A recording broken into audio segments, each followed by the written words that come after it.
वैसे हमारे मेवात को पूरी दुनिया के अंदर भाईचारे के लिए, प्यार प्रेम के लिए जाना जाता है, आपको कोई शक नहीं होगा।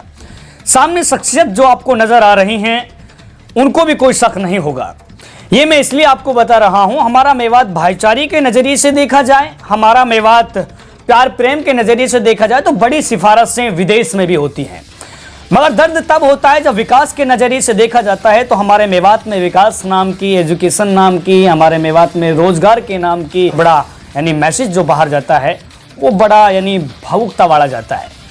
यही जानने के लिए आज खास मेहमान से हम आपकी मुलाकात करा रहे हैं नया भारत न्यूज़ नेटवर्क पर। हमारे जो मेहमान हैं वो इनेलो प्रदेश सचिव तैयब हुसैन जी हैं।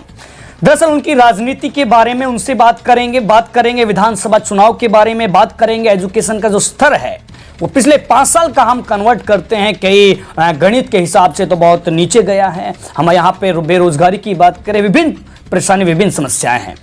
तैयब हुसैन नेताजी किस तरीके से इन समस्याओं को, प्रॉब्लम्स को देखते हैं, और अब विधानसभा चुनाव में वर्ष नहीं गिनती के महीने बचे हुए हैं, वो भी हम उनसे जानकारी जुटाने की कोशिश करेंगे। उनकी कैसी तैयारी है और अपने आप को वो कहाँ देखते हैं। भाई साहब क्या हाल चाल है आपके? बहुत बढ़िया, बहुत बहुत स्वागत नया भारत न्यूज़ के लिए आपका जी। बहुत ही अच्छा ये चैनल जो आपने शुरू किया है जी सर, अच्छा मैसेज है इसका इलाके में। बहुत शुक्रिया सर। और आपका चैनल जिस तरीका से प्रोग्रेस कर रहा है, तरक्की कर रहा है, मुझे उम्मीद है कि आने वाले समय में ये चैनल बहुत ही अच्छा नाम इस इलाके का, इस प्रदेश का करेगा, ये उम्मीद मैं करता हूँ। बहुत धन्यवाद सर। सर राजनीति की हम बाद में बात करेंगे, अगर समाज की कर ली जाए तो सबसे अच्छी बात है। सर समाज में हम जाते हैं, लोगों के पास में लगातार हम कांटेक्ट करते हैं। सर हमारा जो यहाँ पर विकास की जो गति है वो बड़ी धीमी है। हम रोड पर चलते हैं गाँव में तो गंदगी के ढेर लगे हुए हैं भाई साहब। हम स्कूल में जाते हैं तो अध्यापकों का स्टाफ कम है भाई साहब। हम नौजवानों से बात करते हैं तो बेरोजगारी, रोजगार की हाहाकार मची हुई है इलाके में। ये क्या चल रहा है सर इलाके में हथीन में? आप एक बड़े जिम्मेदार व्यक्ति हैं, आप एक चुनावी दावेदार हैं, ये कब तक खून के आंसू हथीन विधानसभा क्षेत्र में बात रोता रहेगा सर? सही बात ये जो आपने कही है जी कि स्कूल में जाते हैं तो अध्यापक नहीं है जी, हॉस्पिटल में जाते हैं तो डॉक्टर, दवाइयाँ नहीं है, सड़कें का इतना बुरा हाल है कि आप देखते हो, रोजमर्रा चलते हो कि सड़क में गड्ढा का डैम सड़क, यही पता नहीं कि यहाँ कोई सड़क भी जी। पीने का पानी आज भी हमारे इलाके के लोग 1000 और 1100 में टैंकर जो पानी का होता है उसको मंगवा करके जी उसको पीने के लिए यूज करते हैं। ये आलम विधानसभा हथीन का है जी। रही सिंचाई के पानी की बात, आज तक 20-20 साल हो गए, 30-30, 40-40 हो गए, हमने इन छोटे छोटे जो रजवा हैं उनमें आज तक पानी नहीं देखा। एक समस्या नहीं, अनेकों समस्याएं जी। लेकिन मैं तो दोष मानूंगा कि जो यहाँ के प्रतिनिधित्व जिन्होंने किया है, जिन्होंने यहाँ की नुमाइंदगी की है, उनके दर्द नहीं था।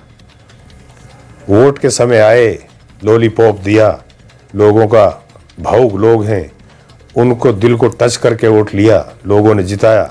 लेकिन जीतने के बाद वो लोग शहंशाह बन गए, महलों के रहने वाले बन गए। जनता की कभी उन्होंने सूझ और बूझ नहीं की जी। हमारा ये दर्द है सीने में कि हमें जैसे ही 2024 में विधानसभा के चुनाव आएंगे और हरियाणा प्रदेश के अंदर इंडियन नेशनल लोकदल की सरकार बनेगी, चौधरी अभय सिंह चौटाला हरियाणा के मुख्यमंत्री होंगे और हम यहाँ से हथीन की जो जनता की सेवा के रूप में, एक सेवक के रूप में एक हमें मौका मिलेगा। तो ये जो जन समस्या है, जो रोजमर्रे की समस्या है, जिनको कभी अनदेखा नहीं किया जा सकता, लेकिन सरकार की भी बहुत बड़ी हमारे साथ नाइंसाफी रही है। इस इलाके के लिए ना तो ये रोजगार दे पाए, पढ़े लिखे लड़के व्यर्थ घूम रहे हैं, कोई नौकरियां नहीं है। छोटा सा एक हमारा यहाँ इंडस्ट्री एरिया है और आसपास के जो लगे हुए हैं उनमें भी बाहर के बच्चों को ला करके भर्ती किया जाता है, लोकल बच्चों को उसमें भी महत्व नहीं दिया जाता। तो ये सारी समस्याएं हैं। सबसे बड़ी बात है, दिल्ली से मात्र 40 किलोमीटर पर बसा है इलाका आज पीने के पानी के लिए तरसता है, जबकि इस देश की आज़ादी के लिए अगर कोई इतिहास किसी ने पढ़ा हो और कोई समझदार आदमी उस इतिहास को पढ़े तो पता लगेगा कि यहाँ भाईचारे की बहुत बड़ी एक मिसाल रही है। कहीं भी दंगे हुए, कहीं फिसाद हुए, लेकिन यहाँ भाईचारे का आलम का डंका बाजता रहा। सर रिस्पेक्टेड अभय चौटाला जी कि कार्यशैली और उनकी जो राजनीति वो तमाम नेताओं से अलग है, क्योंकि उनके अंदर ना तो खौफ है ना डर है, वो जो दिल में आता है दिल की बात बोल देते हैं। उनका ये कहीं ना कहीं स्टैंड रहा है, उनका वजूद रहा है। अच्छी बात है, उन्होंने सरकार के सारे जुमले बेनकाब कर दिए। क्या लग रहा है, प्रवीण डागर यहाँ से प्रेजेंट MLA विधायक हैं, लोगों के सुख दुख में वो नजर नहीं आ रहे हैं। क्या आप इस बार विधानसभा हतीम के अंदर ये जुमले खत्म कर पाएंगे सर? ये समस्याएं तस की मस बनी हुई है, खत्म हो पाएंगे आपके आने से सर? बहुत अच्छा सवाल है आपका। चौधरी अभय सिंह चौटाला उस वंशज के परिवार के वो सदस्य हैं जिन्होंने आज़ादी में भी अपना योगदान दिया, और जब हरियाणा का निर्माण हुआ तो उसका भी मील का पत्थर साबित करने में, और हरियाणा को जन्मदाता और जन्म देने वाले स्वर्गीय चौधरी देवीलाल थे जी। और उसके बाद जो उनकी कार्यशैली रही, जो उन्होंने जबान से कह दिया, वो ये परिवार जबान का धनी है, जो कहता है वो करता है। वही ताऊ देवीलाल ने किया। उसके बाद चौधरी ओम प्रकाश चौटाला ने जो हमें रेनीवेल परियोजना दी, जो भी इलाके में इसमें अगर कोई तरक्की की राह पे को लेकर चलने वाला आदमी था तो उसका नाम चौधरी ओम प्रकाश चौटाला था। आज पूरा प्रदेश त्राही त्राही कर रहा है। 70 साल से कांग्रेस का राज देखा, अब बीजेपी का राज कायम है। इनको भी लोगों ने परखा देखा है। जितना बुरा आलम कभी अंग्रेजों का सुना करते थे, वही बीजेपी का कांग्रेस का आलम रहा है। इस इलाके को तो हमेशा अनदेखा किया गया है, और चौधरी अभय सिंह चौटाला के सीने में एक दर्द है इस इलाके के लिए। वो कहते हैं कि मेरा जन्म तो सिरसा में हुआ है, तेजाखेड़ा गांव में हुआ है, लेकिन मेरी जो सोच और जो मेरी फिक्र और जो मुझे इलाके को देखता हूँ मेवात को, तो मुझे बड़ी पीड़ा होती है। जब ये सरकार इंडियन नेशनल लोकदल की हरियाणा प्रदेश के अंदर जो लोग परिवर्तन चाह रहे हैं, जब परिवर्तन आएगा, सरकार बनेगी, तो ये जो जन समस्या हैं, जो छोटी मोटी जो भी ये इन सारी समस्याओं का समाधान चौधरी अभय सिंह चौटाला करेंगे। हमारा उसमें पूरी वकालत होगी इस इलाके की गरीबी को दूर करने की। सर, आपके बारे में आने से पहले मैंने बहुत सोशल साइट्स पर रिसर्च किया, और लोकल लोगों से 4-5 दिन से मैं आपके विधानसभा में आ रहा हूं पर डे, तो मैंने जाना आपके प्रति लोगों में प्यार है, मोहब्बत है, अच्छाई है, भलाई है। बड़ी अच्छी बात है। हमें भी बड़ा अच्छा लगा कि फर्स्ट इंटरव्यू सर का इसलिए किया जाए। सर, ये आपकी जो रणनीति है, जो आपकी विचारधारा बड़ी हतीम विधानसभा के प्रति हितकारी बैठ रही है, बड़ा अच्छा लग रहा है सर।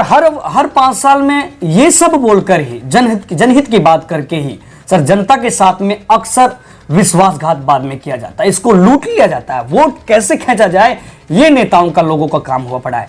सर, आप को लाखों लोग, पूरा विधानसभा का बच्चा आपको देख रहा है, कैसे यकीन इस बिरादरी को इस बार दिखा रहे हैं, बता रहे हैं आपकी यकीनन इस बार विकास होगा, इस बार अच्छा नेता हतीम को मिलने वाला है सर? हमने जब राजनीति में कदम रखा था तो हमें कोई विरासत में नहीं मिली जी।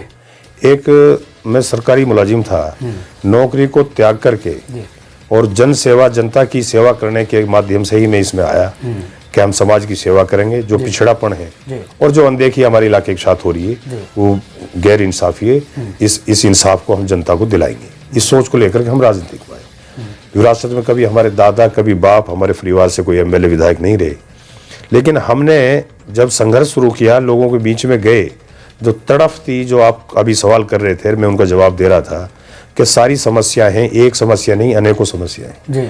उन समस्याओं को सीने में लेकर के जब हमने इलाके में घूमना शुरू किया और आवाज मारी कि हम आपकी इस समस्या का समाधान भी कराएंगे, संघर्ष भी करेंगे, और आपकी जो हकूक की लड़ाई है, चाहे बेरोजगारी की बात है, चाहे विकास की बात है, उसमें अपनी अहम भूमिका निभा करके ये जनता को साबित करेंगे कि इलाके की नुमाइंदगी, इलाके का सेवक कैसा होना चाहिए। लगातार तैयब हुसैन जी गांव-गांव, ढाणी-ढाणी, मोहल्ले में पहुंच रहे होंगे। चुनाव में महीने के वक्त ही बच रहे हैं, गिनती के महीने हैं। समर्थन, लोगों का प्यार, लोगों की सपोर्ट, क्या दिल गवाही दे रहा, कैसा मिल रहा है आपको? देखो, जनता जनार्दन है।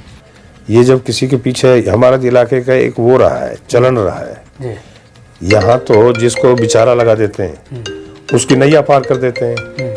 आज इस विधानसभा के अंदर हमने 2 चुनाव लड़े हैं और दोनों चुनावों में बड़ा आशीर्वाद और बड़ा प्यार लोगों ने दिया, बहुत अच्छा वोट दिया।